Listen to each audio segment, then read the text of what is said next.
ह्या सोलापूर जिल्ह्याचं वाटोळ केला जय सिद्धेश्वर हा संविधान बुडवलं असेल तर मोदींनी बुडवायला चालू केले आणि याला खोट्या दाखला करून खासदार केलं। 5 वर्षे झाली त्याच्यावर कारवाई झाली नाही आणि कोर्ट सुद्धा तोंड उघडत नाही। ह्याच्यावर आमचा दावा आहे। आम्ही आता प्रणिती शिंदेला कमीत कमी 1,00,000-1.5 लाख सुप्रिया सुळे प्रणिती शिंदे 1,00,000-1.5 लाख मतांनी काँग्रेस पक्षाचा विजय असो। खूप खणखणीत आवाजामध्ये या ठिकाणी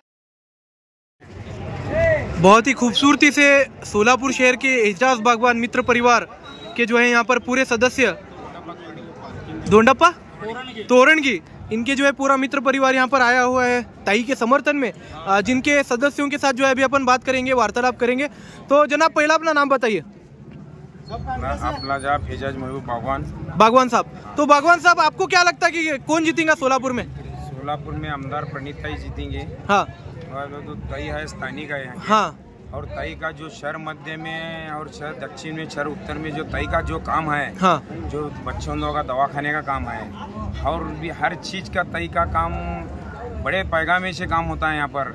और जो एक पहली का बच्चा भी जाएगा ताई के पास, हाँ। वो जो फिरियाद लेके उनके जनसुलभ बंगले के ऊपर ताई उसकी बच्ची की फिरियाद लेके जहाँ उसका घर है वो घर के ऊपर जाकर ताई ताबड़तोड़ विजिट देते हैं। विजिट देने के बाद उसका जो समस्या है वो ताई सॉल्व करते हैं ताबड़तोड़। इसलिए ताई का कैसा हर जगह में जहाँ भी जा रहे हैं ना, ताई का काम बहुत बड़ो शहर मध्य में से दक्षिण के दो जो आमदार हैं अपने उत्तर और दक्षिण के, हाँ। 2 सत्ताधारी में रहते हुए भी उन्होंने जितना काम नहीं करे। ताई जो हमारे मध्य के अंदर जो नगर सेवक ने जो काम करता, हाँ। ताई उतना काम हमारे पर शहर मध्य में काम कर रहे हैं। रास्ते बोलो, लाइट का बोलो, दीवा बत्ती का बोलो और जो भी दवाखाने का बोलो, सिविल का, ऑक्सीजन का बोलो, हर चीज है ना सोलापुर के अंदर ताई भरपूर काम कर रहे हैं। और कास्ट वैलिडिटी, हाँ। जो कास्ट वैलिडिटी है क्या ताईज ले लिए, और जो पासपोर्ट ऑफिस है क्या वो भी ताईज ले लिए। बोलो तो ताई का इतना बड़े पैगाम से हमारे हिंदू मुस्लिम भाई हर समाज का 18 पगड़ी का जात, जैन समाज, हमारे हर दलित समाज, हर पीछे समाज, ताई के पीछे समाज है और ताई भरघोस निवड़ से ताई आएंगे। तो आपका कहना यह है कि लोकल आदमी रहना चाहिए जिसके पास अपन लेके सवाल लेके जा सके। जो बाहर का आदमी है उसे हम सवाल कैसे पूछ सकते जाके? तो यही जो है सोलापुर का मत है। सभी सोलापुर के जितने भी लोगों से अपन बात कर रहे हैं सभी लोग यही बोल रहे हैं कि हमें जो है लोकल नेता चाहिए।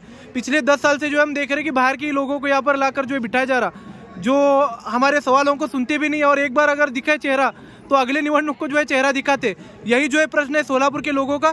तो देखेंगे 7 तारीख को जो है 7 मई को निवडणूक होने वाली है इंशाल्लाह सोलापुर में। तो देखेंगे कौल किधर जाता, लेकिन यहाँ पर तो है सोलापुर का पूरा कौल जो है ताई की तरफ देखने के लिए मिल रहा। एक बार आवाज करो। कांग्रेस पक्षाचा विजय असो। भाई तुम आगे बढ़ो, हम तुम्हारे साथ हैं। निवडून येणार कोण, ताई शिवाय येणार कोण, कांग्रेस पक्षाचा विजय असो। ताई तुम आगे बढ़ो, हम तुम्हारे साथ हैं। बोला साहेब, तुमचं नाव काय?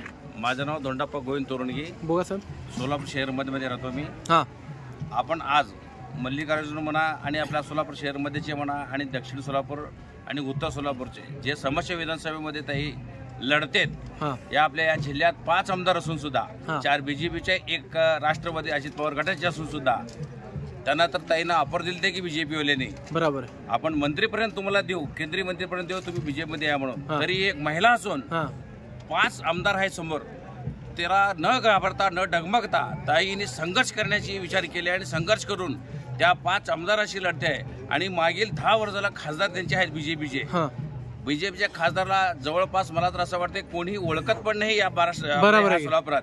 मंगळवेढा म्हणा, पंढरपूर म्हणा, मोहोळ म्हणा, ह्या भागात तर लोक त्याचा विचार करतात की आमचे खासदार जे मतदान घेऊन गेलेत मोदीच्या नावानं आतापर्यंत 1 रुपयाचं काम केलेलं नाही। तिकडचं आपलं वातावरण बघताय, दक्षिण सोलापूर म्हणा आणि उत्तर सोलापूर म्हणा, अक्कलकोट म्हणा, ह्या भागात त्यांना शून्य किंमत आहे।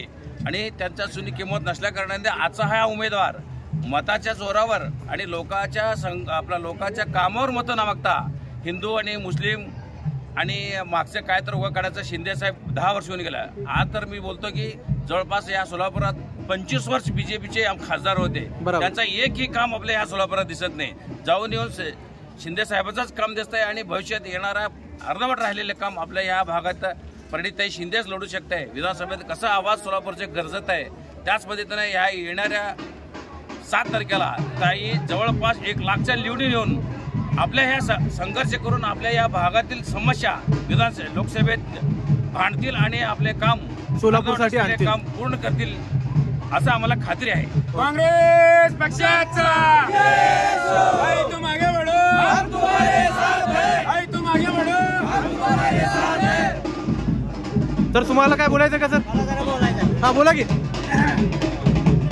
आता साहेब या सोलापूर जिल्ह्याचं वाटोळ केलं असेल तर जय सिद्धेश्वरने केला असेल खोटा दाखला काढून. हा संविधान आमचं जर बुडवायचं असेल तर या मोदीनं बुडवलंय.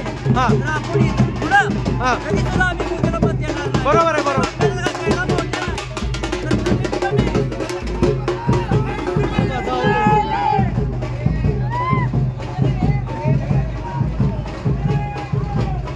तर तुम्ही काय बोलत होता? अजून एकदा बोला आम्हाला. हा? अजून एकदा बोला, काय बोलत होता? ढोल मुळे ऐकू आलं आपल्याला बोलू नाही. का? हा या सोलापूर जिल्ह्याचं वाटोळ केलं असेल तर जय सिद्धेश्वर हा संविधान बुडवलं असेल तर मोदीने बुडवायला चालू केलंय. हा. आणि याला खोटा दाखला करून खासदार केलं. 5 वर्षे झाली त्याच्यावर कारवाई झाली नाही. हा. आणि कोर्ट सुद्धा तोंड उघडत नाही. ह्याच्यावर आमचा दावा आहे. आम्ही आता प्रणिधी शिंदेला कमीत कमी 1,00,000-1,50,000 लाख सुप्रिया सुळे, प्रणिधी शिंदे 1,00,000-1,50,000 लाख मतांनी येईल असं काँग्रेस पक्षाचा विजय असो. खूप खणखणीत आवाजामध्ये या ठिकाणी आजोबांनी आपल्याला मत मांडलेलं आहे. धन्यवाद. खोटं दाखलाच होता. तर धन्यवाद. खूप चांगल्या प्रकारे सगळ्यांनी आपले मत मांडलेले आहेत. धन्यवाद.